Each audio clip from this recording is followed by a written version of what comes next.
Toujours à propos d'économie, et alors qu'on parle beaucoup de redressement productif, on en vient à cette révolution silencieuse dans l'organisation de la production industrielle. Qui aurait pu l'imaginer il y a quelques années?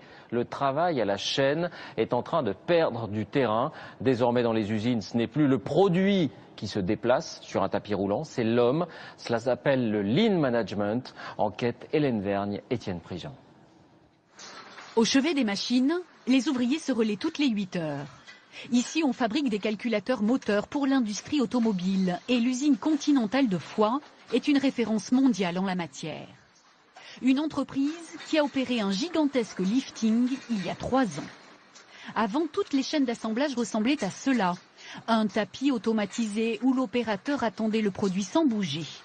Désormais, sur ces lignes d'assemblage 2 fois plus petites, c'est l'homme qui se déplace.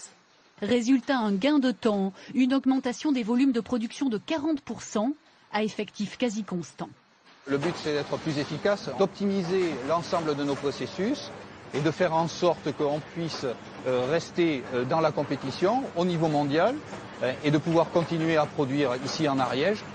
Cette nouvelle façon de travailler est directement inspirée d'une méthode japonaise, le lean ou produire maigre, c'est-à-dire éliminer les gestes inutiles, repenser les postes de travail avec les salariés pour produire plus et mieux. Le travail à la chaîne serait-il obsolète? C'était dans les années 20 aux USA, dans les années 60 en France. Des gestes répétitifs, chronométrés, une production de masse aujourd'hui décriée. À Foix, les salariés ont dû s'adapter et sont partagés sur leur nouvel outil de production. Sur les anciennes, c'était vraiment, par exemple, 2 tâches distinctes, alors que là, c'est vraiment tout le process d'assemblage de la pièce, de la matière première arrivée au produit fini à l'emballage. Vous vous sentez valorisé alors dans le travail ou... Plus valorisé sur ces lignes-là que sur les anciennes. Oui. Sur les vieilles lignes, le poste est statique.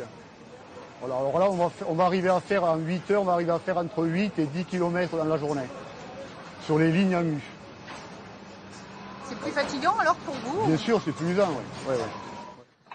Au premier étage, on trouve l'atelier de simulation en carton. Aujourd'hui, l'équipe doit améliorer, rationaliser un poste d'emballage avec la méthode Lean. Donc là, on est sur un 120. La hauteur, l'emplacement des machines, tout est analysé. Les 2 rouleaux, en fait, il me faudrait 7 équipements de l'autre côté. Ok. On déplace l'équipement ? Côte à côte, une infirmière en santé du travail de l'usine, un conducteur de ligne, toute une série d'experts. Chacun a son mot à dire, mais l'objectif est unique, rendre le poste d'emballage plus ergonomique et donc plus productif. Il faut déplacer l'imprimante parce qu'il faut que l'étiquette soit accessible à l'opérateur sans qu'il ait à se déplacer sur ce poste-là. En théorie, la méthode Lean tient compte des contraintes de travail du salarié pour un meilleur confort et donc une meilleure efficacité. Mais des études dénonçant les conséquences néfastes sur la santé se multiplient. Ici, un rapport sur les conditions de travail en Europe, il fait référence. 66% des salariés en ligne production déclarent être exposés à des atteintes à la santé. Bertrand Jacquier fut un fervent défenseur du Lean Management. Il se définit aujourd'hui comme un repenti et met en garde contre la généralisation de cette méthode.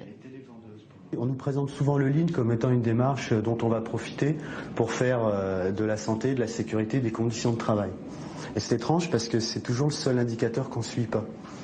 Il y a des indicateurs de production, des indicateurs de productivité, des indicateurs de qualité éventuellement, mais vous n'avez jamais d'indicateurs sur les conditions de travail, sur la prévention des troubles musculo-squelettiques, voire des risques psychosociaux.